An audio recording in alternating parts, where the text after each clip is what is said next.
Hi, it's me, Nicole Phoenix Star, and this is the Nick Star podcast. Oh, I've been super, super busy of late.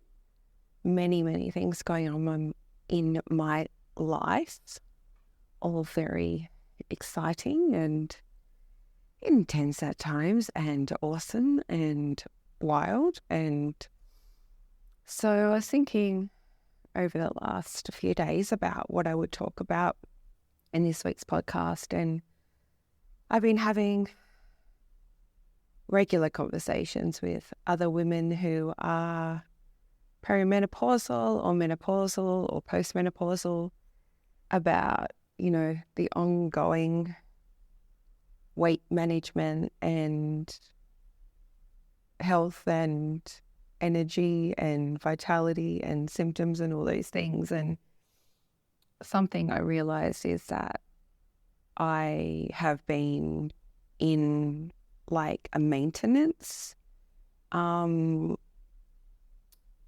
of season of my life, and it's been probably 6 months now since I reached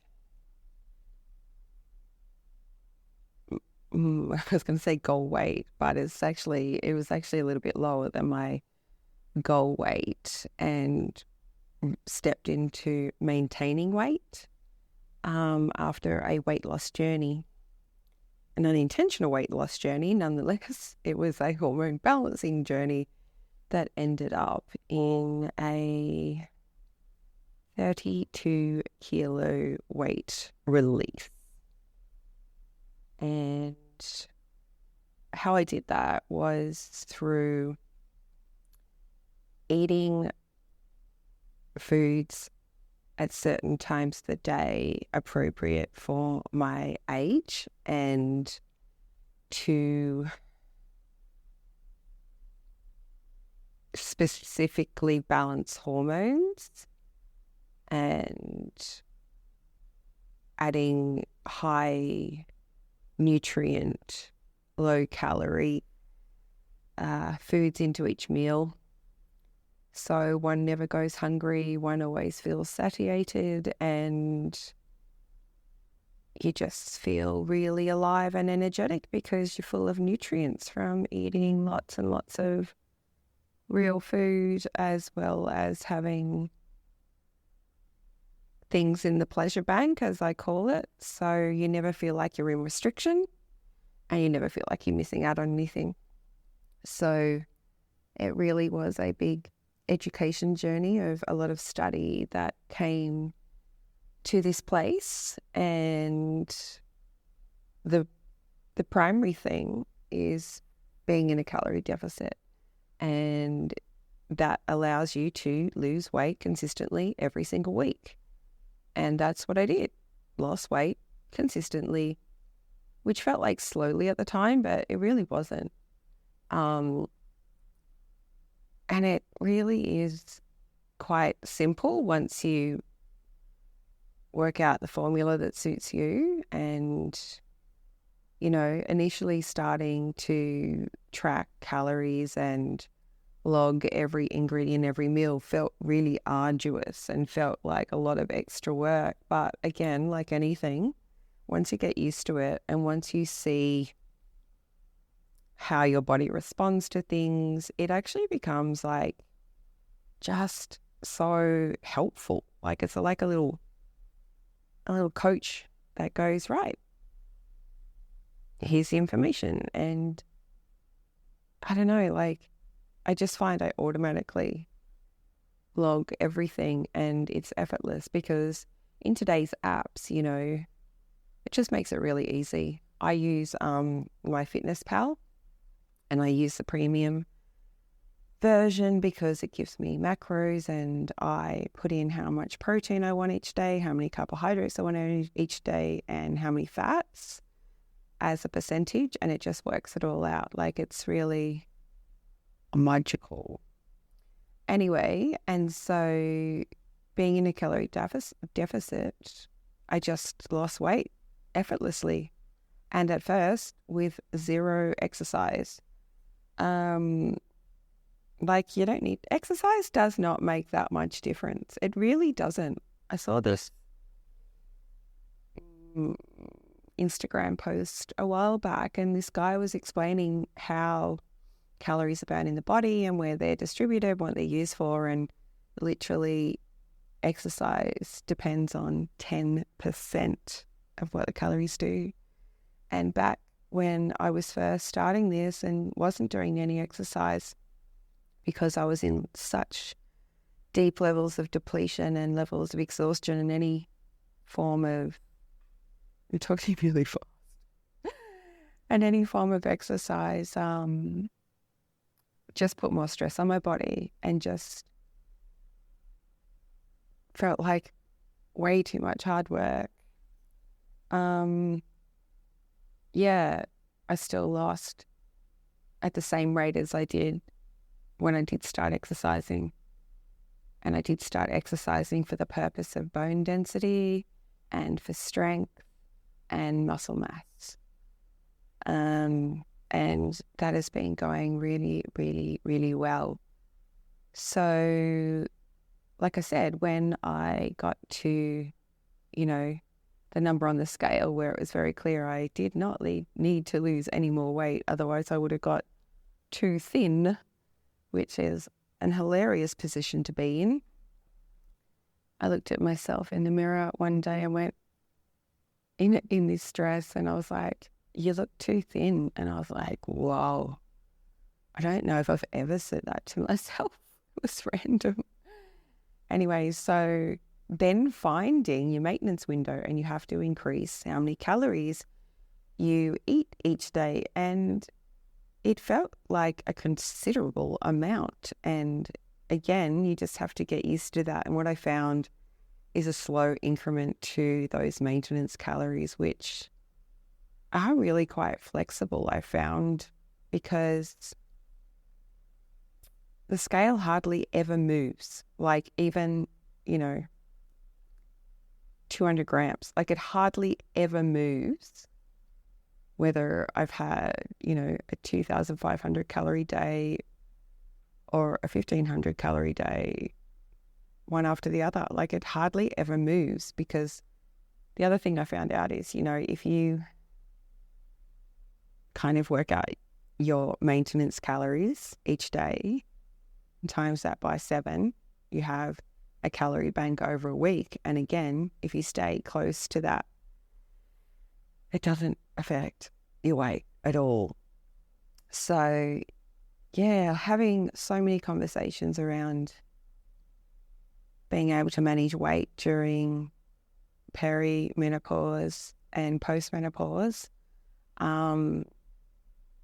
Lots of conversations of women in the same position of late.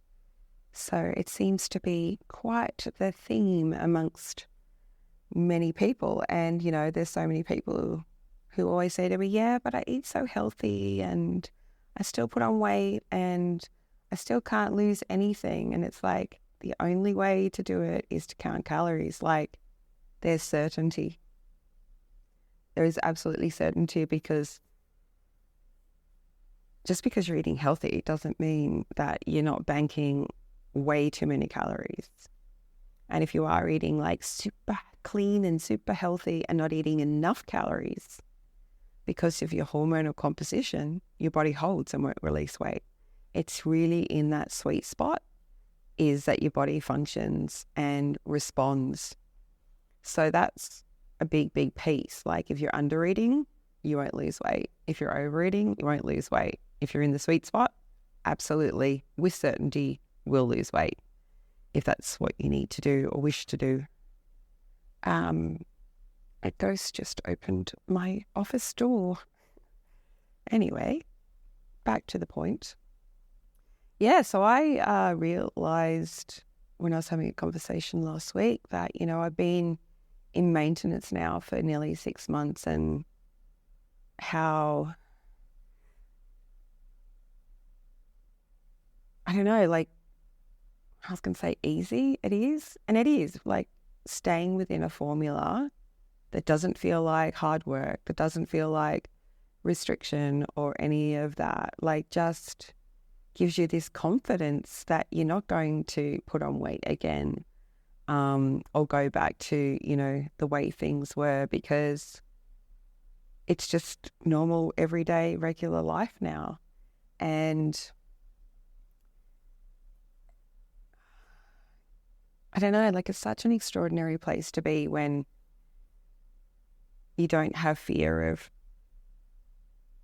weight gain and going back to where you were after you've had a weight loss, because you are highly educated and have the experience, because you've been investing time and energy in yourself in working out how your body responds, and, knowing what your calorie deficit needs to be or your calorie maintenance needs to be, and just working within that, and, just dumping yourself with so many nutrients, and your body just responding with energy, and aches and pains just not being there, and, not having headaches, and actually sleeping pretty well.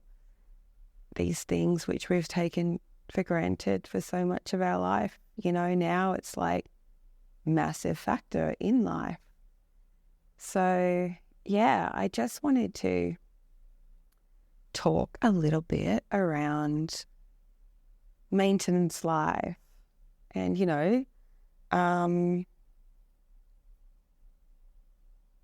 because I realize, it's just my regular living state, and how I get such a variety of food, and, if I want to eat cake at a birthday party, I do, and, if I want to have a glass of wine, I do, because, again, I have that whole calorie bank, and